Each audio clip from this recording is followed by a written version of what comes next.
Finally আমি নিয়ে আসলাম আমার এক্সোটিক নতুন পেটস। সেটা হচ্ছে লিওপার্ড গেকো। এই লিওপার্ড গেকো আনার প্ল্যানিং অনেকদিন ধরে আমার ছিল। আমি যখনই এই সেট আপটা করছিলাম তখন আমি পেটস আনার প্ল্যানিং রাখছিলাম।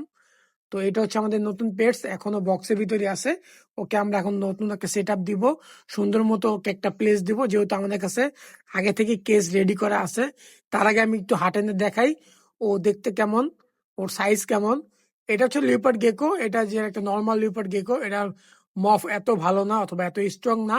এটা সাইজ 8 থেকে 9 ইঞ্চির মতো হবে। বাংলাদেশে অনেকে মনে করে এটা তক্ষক, কিন্তু এটা হচ্ছে একটা এক্সোটিক পেট।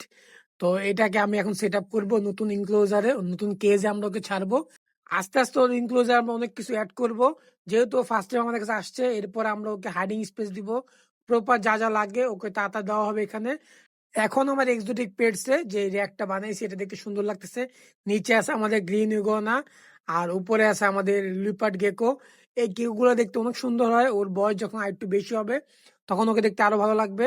ও জায়গাটা একদম ফাঁকা আছে, এখানে মনে কিছু অ্যাড করব, তারপর ওকে আমি আবার নতুন করে সেট আপ করবো। এখন ও যেই ইনক্লুজার আছে এটা ঘুরে ঘুরে দেখতেছে। আসলে পেটস গুলো এমনই হয়, ওরা নতুন নতুন ইনক্লুজার পাইলে অথবা নতুন খাঁচা পাইলে ওরা এগুলো এক্সপ্লোর করে, এগুলো ঘুরে দেখে। যে গেকোদের মেইন খাবার হচ্ছে পোকামাকড়, ওরা বিভিন্ন রকম পোকামাকড় খায়। যেমন আমার হাতে আছে একটা সুপার ওয়ার্ম, ওরা সুপার আর্ম, ক্রিকেট এগুলা খায়। তার থেকে বড় ইম্পর্টেন্ট হচ্ছে ওদের জন্য হাইডিং স্পট। ওরা রাতে বেলা বের হয়, রাতে বেলা শিকার করতে পছন্দ করে, আর দিনের বেলা ওরা হাইডিং স্পটে লুকায় থাকে। এই জন্য ওর জন্য নর্মাল একটা হাইডিং স্পট বানাইছি আমি।